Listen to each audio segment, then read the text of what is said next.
मैं सत्यनारायण शर्मा साहित्य दृष्टि के चैनल पर आपका हार्दिक अभिनंदन करता हूं। और अभी तक जो नेताजी की चश्मा पर बातें की गई है, उस क्रम में जब बातें आगे बढ़ती है तो पान वाला अपने आंखों को धोती से पोंछते हुए कहा, हाँ साहब, चश्मा वाला मर गया, कैप्टन मर गया। अब क्या होता है कि वह हालदार साहब पान वाले का पैसा देकर के वहां से विदा होते हैं और एक चिंतन मंथन में पड़ जाते हैं, क्या होगा उस कौम का, उस राष्ट्र का, उस समुदाय का, जहां पर व्यक्ति उस राष्ट्र को स्वतंत्र करने के लिए, आजाद करने के लिए अपने व्यक्तिगत सुख की कुर्बानी दे दी। अपने परिवार के बारे में, अपने व्यक्तिगत सुख के बारे में कुछ भी नहीं सोचा, राष्ट्र के बारे में ही मां सोचा, इसके अलावा कुछ नहीं सोचा। और आज उस पर दुनिया हंस रही है। बड़ा अजीब सा यह प्रसंग मालूम पड़ रहा है। यानी राष्ट्र चेतना व्यक्ति के अंदर लगभग समाप्त हो चुकी है। व्यक्ति समझ नहीं पा रहा है कि हमारा राष्ट्र क्या है, हमारा अतीत क्या है। जब हमारा राष्ट्र उन्मुक्त और स्वतंत्र नहीं रहेगा तो हमारी भाषा, हमारी संस्कृति, हमारी सभ्यता, हमारा धर्म किस प्रकार से सुरक्षित रह पाएगा, हम किस प्रकार से गुलाम होते चले जाएंगे। यही चिंतन का विषय है कि जिन लोगों ने राष्ट्र के लिए अपने आप को कुर्बान कर दिया, उसके बारे में आज बहुमत व्यक्ति सोचने के लिए तैयार नहीं है। अपने अपने स्वार्थ में सभी व्यक्ति बधा हुआ है, अपने अपने ढंग से सभी जी रहा है। राष्ट्र को जिस प्रकार के व्यक्तित्व की आवश्यकता होती है और आगे बढ़ाने का, उस प्रकार के व्यक्तित्व का दिनानुदिन अभाव होता जा रहा है। यही हमारे देश का आज तक का दुर्भाग्य है। आज भगत सिंह की विचारधाराओं का अभाव है, सुभाष चंद्र बोस की विचारधाराओं का अभाव है, गांधी की विचारधाराओं का अभाव है। तो वैचारिक अभाव, स्वतंत्रता सेनानी का वैचारिक अभाव जो हमारे सामने एक बहुत बड़ी समस्या पैदा कर रही है। इसलिए लेखक इस बात को कहता है कि बार बार सोचे क्या होगा उस कौम का जो अपने देश की खातिर घर गृहस्थी, जवानी, जिंदगी सब कुछ होम देने वालों पर भी हंसती है।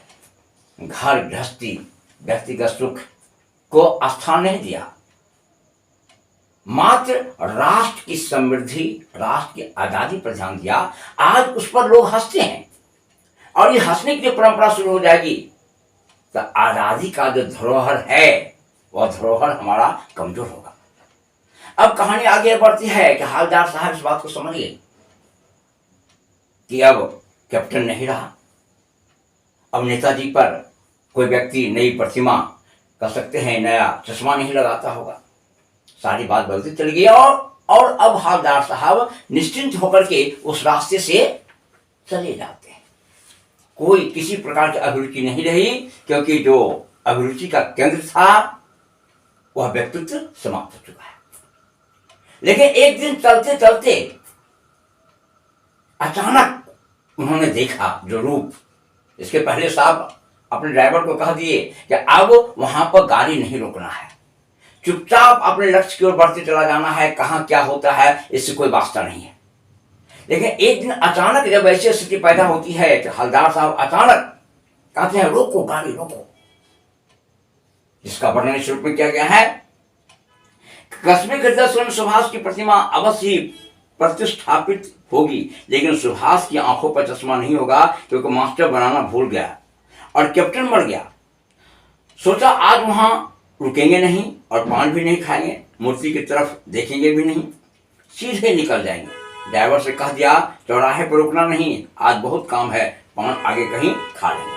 साहब कह दिया ड्राइवर से आज रुकना नहीं है, अचानक हम आगे की ओर बढ़ जाएंगे। लेकिन वस्तुस्थिति साफ भिन्न सा प्रतीत होने लगती है कि आदत से मजबूर आंखें चौराहे आते ही मूर्ति की तरफ उठ गई। हालदार साहब अपने आदत से मजबूर थे और अचानक उनकी आंखें उस चौराहे की तरफ उठ गई। और उसके बाद ड्राइवर को अचानक वो आदेश देते हैं, रोको रोको रोको रोको। ड्राइवर गाड़ी को रोकता है। हवलदार साहब दौड़ते हुए पहुंचते हैं उस प्रतिमा के पास, तो देखते हैं शकरकंडा का एक चश्मा लगा हुआ है। यही है कि वहां के बालक, वहां के बच्चे जो खेल कूद रहे थे, उस बात को ढूंढता है कि अब कैप्टन चश्मा वाला नहीं रहा, अब कौन चश्मा पहनाएगा, चलो शकरकंडा के चश्मा पहना दिया जाए। तो इस घटनाक्रम से यह प्रतीत होता है कि राष्ट्र चेतना जाने अनजाने भी लोगों के बीच मौजूद है, जिसका वर्णन इस में हुआ है। जीप स्पीड में थी, ड्राइवर ने जोर से ब्रेक मारे, रास्ता चलते लोग देखने लगे, जीप रुकते न रुकते हवलदार साहब जीप से कूद कर तेज तेज कदमों से मूर्ति की तरफ लपके और उसके ठीक सामने आकर अटेंशन में खड़े हो गए। मूर्ति के सामने आकर अटेंशन में खड़े हो गए सम्मान के साथ। और फिर मूर्ति की आंखों पर शकरकंडे से बड़ा छोटा सा चश्मा रखा हुआ था, जैसा बच्चा बना लेते हैं। इसका तात्पर्य यह कि परंपरा को पुनर्जीवित रखने का श्रेय उन बच्चों पर जाता है जिसमें जाने अनजाने ही राष्ट्र चेतना का जन्म हो जाता है। और उसके बाद कही जाती है हवलदार साहब भावुक हैं, इतनी सी बातों पर उनकी आंखें भर आई इस चीज को देख करके कि राष्ट्र चेतना जीवित है, यह सच है।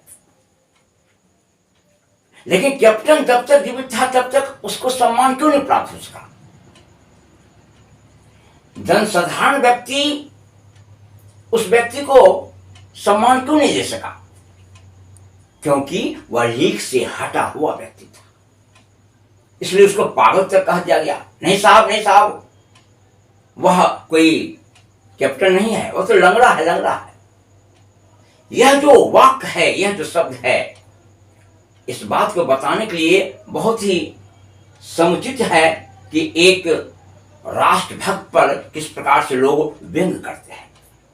इतना कहने का निष्कर्ष यह निकलता है कि आज के दौर में भी राष्ट्र चेतना को पुनर्जीवित करने की आवश्यकता है।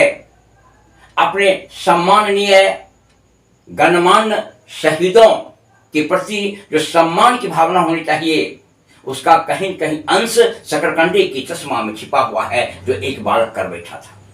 इसी के साथ अध्याय समाप्त होता है। हम अगले अध्याय में प्रवेश करेंगे। धन्यवाद।